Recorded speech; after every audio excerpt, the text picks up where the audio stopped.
In this video, I'll be breaking down why most clothing brands fail, and so make sure you watch the whole video so you do not become one of them. By the way, my name is Eddie. I own the brand estar.us. I'm 19, six-figure clothing brand owner. You dig? So let's get straight into the video. I got 6 major breakdowns, and so make sure you stay all the way to the last one because that one is the most important. So let's get into the first one. So the first one is that most of y'all niggas just don't have swag, and I'm gonna break that down, right? So swag is really universal, and that contains to like you have no personal aesthetic, like, and so like you are kind of not like boring, but you just kind of like, you know, kind of square. So look, the main thing about that one is you need to develop like your own personal swag, and sometimes that shit might take time, right? And that happened with me too. And also when you have swag, it's easier to market, it's easier to create clothing, it's easier to just do everything within like the clothing brand, just creating like a brand identity. That whole thing is just so easy. So that's the main thing you need to focus on, right? Is developing your own swag. So like now you're asking, how do I develop my own swag, right? Because I see a lot of you niggas, a lot of y'all niggas is square. So look, this is how I did it, right? Before, when I first started my brand, it was called Enter and Star, and the clothes were really just for like, they were cool clothes, but they were mainly for like little kids and stuff, right? And it was super trendy to make Y2K clothing back in that time with like the nice little puff print, all that good stuff. So what happened was that everything with the brand was just so trash because I couldn't dress. I didn't understand how to make good clothing that like would like resonate with basically like the majority of people, right? I was just kind of making clothing for like little kids in a way. And so now the clothes I make is kind of like anybody could wear for real. Yes, I got a target audience, but like anybody could wear it, as you see. So first thing first, what I did was I started really doing more research and really starting to get into fashion, right? So really started to look at what other brands were doing, and also just started to liking certain things, right? So with swag is like, it doesn't mean just like swag could mean so many different things, and like it has so many different alternatives. So like, for example, my swag is different from like a white boy swag, right?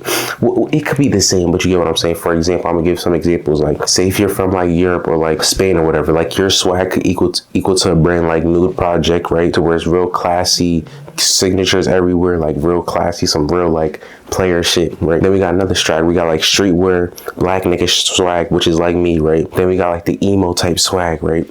You got like emo swag is like more like what's the brand called? I think like I don't know. Oh no, Insomnia, right? That's like the emo type swag, right? And then you got like the classy type swag. It's just like swag could mean so many different things, right? I mean, not mean so many different things. It could just be whatever you want it to be. But you have to be in a niche of swag, okay? A type of niche of swag to where it's like, you could like gather other people into your swag. So I'm gonna break that down. Basically, by the way, as swag, I'm just saying basically aesthetic. So like with your aesthetic, you kind of have to gravitate towards like an audience. So if you like that death metal shit, gravitate towards that emo type people. If you like, I don't really know, but if you like more like that Ian Carter shit, to where like, you know, that white boy type swag. What I've been seeing hella trendy, like the war type tees, and even like the white niggas, the white boys who like really skinny, wearing Margielas, baggy ass pants, or like skinny pants, where they got like kind of like their own aesthetic to them. So like y'all know what I'm talking about. Like they wear like flags, they do all this cool shit, and they're hella secluded, kind of like on some Playboy Cardi shit. But yeah.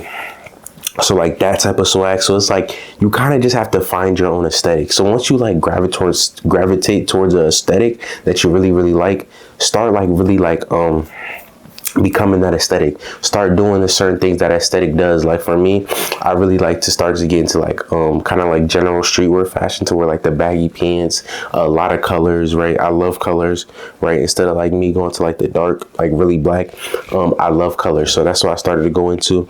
Baggy pants, colors, like Balenci, like all that type of shit. Not like, well, like the colorful shit in Balenci, but like creating shit like this, and like really, and I really started to get into art as well. So I kind of like blended that all in to then create my own swag, so like in my own aesthetic in a way.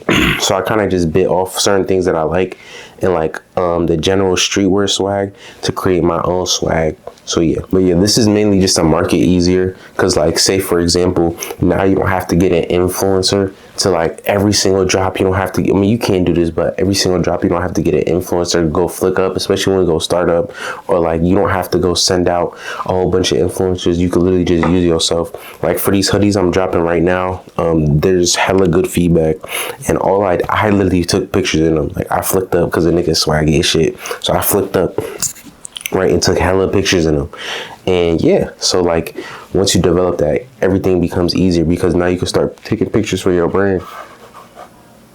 Start taking pictures for your brand and shit. So yeah, and you could literally be marketing for your brand. And then that's how you get better with creating clothes and understanding and building an audience off your swag. So now we on to number two. Number two is like, a lot of y'all just don't put in effort. It's a little weird because I be seeing y'all brands. So I do a bunch of brand reviews, right? Well, I did 2 so far. And I be seeing y'all clothing brands, and I'm like, y'all don't put enough effort into y'all brand. It's like weird. So like a lot of y'all will literally just put the clothes on the ground, and then probably won't even upload like y'all probably upload like 4 reels. Your website, you didn't even try to really make your website look good. Your product, you didn't even do correct flat lays. You didn't really go out to find a good background. You just went outside in front of your mom's house, and it's like, dude, what are you doing? Like, are you even trying for real? So like most of y'all don't really be putting the effort that you don't put effort at all. You need to do, most of y'all, like, then y'all marketing don't be like even like decent. It be like really, really bad. Most of y'all just need to do market research and just copy, to be honest. A lot of y'all just don't put in effort, and it's weird because like I literally been posting daily reels, or daily Instagram posts, daily reels, and also daily TikToks. Like, bro, it's so easy, and y'all can't even do that. So like, put in more effort. That's what's really gonna, like, bro, just work, like literally just posting every day. That's what's gonna like literally that's what's literally gonna make, like, bro, by posting every day, you're literally gonna be ahead of by most of the brands already. So like, post, bro. Number 3, understand the basics. This kind of goes on like to like put in effort. A lot of y'all niggas don't even understand the basics. Like, bro, I be seeing y'all niggas, and it's like, bro, you ain't even do no research, nigga. For example, right, like when you do a product post, right, you literally just do, like, y'all don't even be doing flat lays. Like, y'all product posts be all weird and shit. Like, literally just do flat lays. Y'all don't even be doing body shots. The website be trash. And yeah, this just goes back down to just doing market research and just seeing what other people are doing. That's literally all you really have to do, and literally just copy them and just add a little twist to them. So like, that's the main thing, bro. Do research, right, and literally just learn the fundamental basics of just marketing, and just literally how to take pictures of a product. Like, it's that simple. And then even creating a good product, if you're really, really bad at creating a good product, like, get a designer, right? Pay a lot of money for a designer. Then after that, with creating a product, that skill set just takes time. So like, even like the fundamental of just being patient, like, you literally just have to be like, just literally just calm down and understand this is a whole journey. So like, the patience, like, some niggas got it off the bat and some niggas don't. That's just the realization. So yeah, that's the third one. Like, bro, just understand the basics. Like, bro, your brand, like I heard, like, well, 9 out of 10 businesses fail within like a decade or some shit like that. If you literally just really just do your research, like, 99 niggas are just so trash. I promise y'all. You just have to be better than 99% of people, and then you'll literally just be in the top percent. And once you're in the top percent, all you have to do is just keep learning and keep learning more and keep learning more, and just keep building off your momentum. It's literally easy. So like, it's like, bro, majority of niggas are so bad. So it's not even, so the reason why most clothing brands fails is not even because they have bad marketing, right? Bad products or anything like that. They have bad profit margins, right? And not just bad profit margins, like, they just don't understand nothing financially. So like, I'm gonna give y'all a quick story. So like, when I first started on my clothing brand, right, it was my first ever job when I was doing the Star hoodies, right? The original Star hoodies, the OGs. So when I first dropped those, it took a turn point. So we dropped them, did pretty successful. Then we did a pre-order. So we did a pre-order, like an actual pre-order, where we had people do a pre-order. So like what a pre-order should actually be. So we had niggas pre-order and then we made like 1K off that. Then we had our actual drop day, and then in total we made like around like 3K. So like in total it was around like 4K, right? So we made 4K, but we were selling our hoodies at like $50, right? $50, no shipping at all, and they could do like discounts and stuff like that. So when we had bought the book and all that stuff, he was like, yeah, we did our thing. But when we really went back to that and really thinking back on that moment, it was like we didn't make no money. So like we did all that marketing, we sold X, Y, and Z amount of hoodies, and then we shipped out all the hoodies, right? By the way, we didn't even include like packaging expense, right? Like shipping, all that shit, right? I think we were actually negative off that drop. Like we didn't make no money. And yes, you can have a strategy to where like you have an entry product where like you don't really profit that much off of. I'm gonna talk about that in another video. So where like my shirts I just dropped, that was like an entry product for me, and like we didn't really make that much, but I'm gonna drop that sauce in another video. But we literally didn't make, we actually were in the negatives off that drop. So like you never ever want to be in the negative to where like you don't, like, especially when you're first starting out. So it's a really important thing that you know your numbers. There's a lot of clothing brands, even some of the biggest clothing brands, you know, these niggas can make 7 figures in a year and spend 7 figures. Then they profit negative, or like they profit literally $100. But yeah, that's literally the main thing. Like, but I heard crazy stories of niggas making hella money and then they don't even profit $1. So that's probably one of the main important things out of all this, bro. You need to learn your financials. My partner is that nigga's A1 steak sauce with our financials. So like, I don't really got to worry about that shit. I'm not even gonna lie to y'all niggas. Yes, I know all the numbers and shit, but like, that's not my job, right? That's not my job. So if you don't have a partner that's really like focused on like all the financials, make sure you really learn and really like focus on all these good things with this like money management, profit, product costs, like how much the shipping's cost, and also with like another quick tip. So like you, for your like whole like for your whole like your profit margins, right?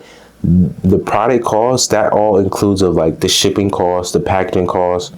Then also you got it, like if you're doing ads, you actually also have to go off like how much you're spending on ads, because that includes into your whole like baseline product cost, because that's how much you're spending to actually sell. So that's a part of your product cost also. So like you gotta, like, it's a lot of shit you gotta learn in this space. So like really start doing research and videos on like financials. That's another thing why I don't make videos on like financials, because nigga, I don't do that shit. So yeah, my partner will be starting a YouTube soon, so he will be on that shit, but not me.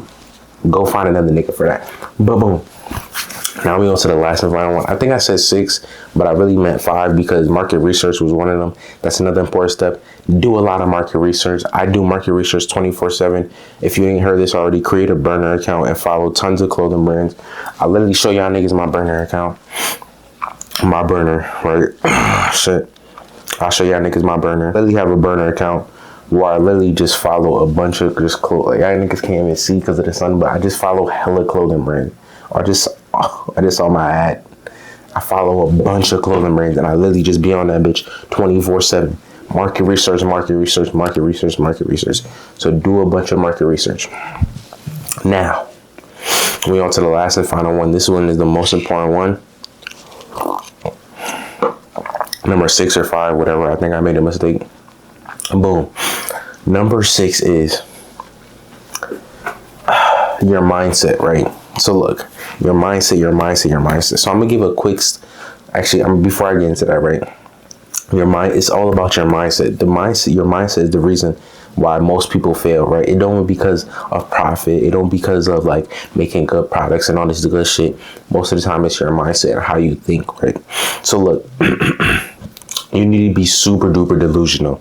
I'm telling you, super duper delusional. Like literally, I got a video coming out in the next, probably like, I think it's coming out on like January 1st. That video is going to be insane. I'm literally going to show you how I literally tricked my mind to make X, Y, and Z amount of money. That's why my drops been going crazy. Shit been going nuts, right? So yeah, So look, I got a quick jump to like explain to y'all, right, of just something that I realized and like I learned from a video, not my video, another video. So look, so I had just, so a quick story time. So like I had dropped this video that my most viewed video has 127K, right? And then that video, right, I don't know if y'all know, it was like I made a 6-figure product for my brand, right? Boom. So in that video, right, in the video, I was basically telling niggas like, oh, I think I'm the greatest designer. I think I'm the GOAT. This shit is fire. Basically hyping myself up, as I'm supposed to do, right? Then you had niggas in the comments saying shit like, I'm gonna pop it up on the screen. I'm gonna read you off some shit that niggas said, right? Not gonna lie, Tony, you gotta chill on saying you're the best designer in the world. You couldn't fuck with a baby picture of me. And then this nigga said, you're not the GOAT designer yet, but just mid designer, but you have the room for improvement, blah, blah, blah. All this pussy nigga shit. Okay, if you a nigga I know, right? And if I really talk to you, if you my mans, don't be, a nigga like this, don't be friends with a nigga like this. Realistic people are the worst individuals to be like around, especially if you want to accomplish great things. I had learned this from a recent video. By the way, go watch Neuro Knowledge. That Neuro Knowledge, nigga. That nigga is nasty as fuck. Okay, that's all I gotta say, right? He has said one of his videos is that don't hang around realistic people because those are the most dangerous people in your life. Like they try to put you in a box, right? They try to put you in a box, right? And that's the most dangerous thing because like you start to think the same way as you start to think just like them, and it's kind of weird. Them niggas, the shit that they say is like it kind of like it makes sense, right? Quote unquote makes sense, right? So like say if you're just starting out your brand, right? And then you got like even your family, even your friends would be like, oh, you can't really do that. Like you can't, nigga, most businesses fail, 9 out of 10 businesses fail, right? Oh, nigga, it's hard to start a clothing brand. Are you sure you want to do a clothing brand? Are you sure you even want to go to school? You don't want to go to school now? You want to do clothes? Nigga, most businesses fail and all that weak shit. Look, what I had to realize is like, say for example, like the greatest rappers, like most of the greatest rappers, right? For example, I'm gonna give a couple examples. Like Drake has said in one of his songs, I feel like Michael with the pen, nigga, I'm the greatest, nigga, who the GOAT, whoop the whoop. Then guess what? Tyler Creator has said in one of his songs, nigga, y'all niggas can't fuck with me, I'm the greatest. And then his DJ has said, DJ John was like, nigga, there's no ceiling, the sky isn't our limit, nigga, we're above the clouds, nigga, we're above the stars, nigga. His mom has says like, don't let nobody dim your light. Oh, all these kind of like affirmations, you will call it. Basically saying, nigga, I'm the best. Okay, I'm the fucking best. And that's the reason why this nigga had 1 Grammys on top of Grammys, right? Especially when this nigga wasn't the favorite, nigga still won a Grammy. Like, you know what I'm saying? So look, you have to be so delusional that the statements you say, people think you're crazy. For example, at the time, I thought I was the best designer, right? And now, nigga, I still think I'm the best designer of all time. I'm the greatest, nigga. And you'll probably say like, hold on, nigga. No, you're not. But hold on. Even before then, say my drop did fail, right? My sweatsuit drop, that shit failed. And then them type of people will come back and say, see, they will be like, see, nigga, you're not the greatest. Your drop failed. Whoop, whoop. But nigga, I don't hang around niggas like that. So like that wasn't even a thought of mine. So guess what I kept doing? I kept going and kept making more products and more products. Now, the next product I came across, shit was a winner. Shit went crazy. Then I made these, about to drop them, best feedback of all time. Got niggas like who Casper in the comments. Got a whole bunch of influencers, nigga. I need that, nigga. Like it's crack. And this is only the beginning. Y'all niggas haven't even seen what the samples I got cooked up. And also just even the future. That's what I'm saying. E-Star finna be insane next year. But that's what I'm saying. Like, you literally have to be super duper delusional. Like, yes, you could fail and then people will be right then. But when you're finally, do what you say you was going to do, then it'll be like, damn, nigga, they're going to be like, wow, that's crazy. But before, niggas was just on that weird shit. So, like, you don't want to be around niggas like that, number one. And also, you just can't think like that. So, you literally got to believe that you're literally the best, whatever you want to do. You just got to believe, like, nigga, you're the greatest, nigga. And yes, we all know, like, oh, we got niggas like Virgil and all this shit, right? Woo the woo, but nigga, you still gotta believe, like, yes, nigga, I am nasty at what I do. Like, this is what I do. I believe on what I'm doing. Also, when you become that person to think like, oh, I'm the greatest, you start to act like the greatest. So now that I was saying like, oh, I think I'm the best designer, I think I'm the GOAT, we'll do whatever the fuck case may be, right? Now you start to act like that. Now I'm actually designing for 10 hours a day, 12 hours a day, 8 hours a day. So that's like kind of where that comes from. That's where that stems from. But yeah, that's basically to wrap this shit all the way up. Don't be a bitch ass nigga. Free Discord link in the bar. About to do a whole revamp, and I'm about to drop hella mock-ups, all that good stuff in there after Black Friday. I'm just locked in on the brand right now. But yeah, finna catch y'all young boys later. You feel me? Deuces. You feel me? Shit.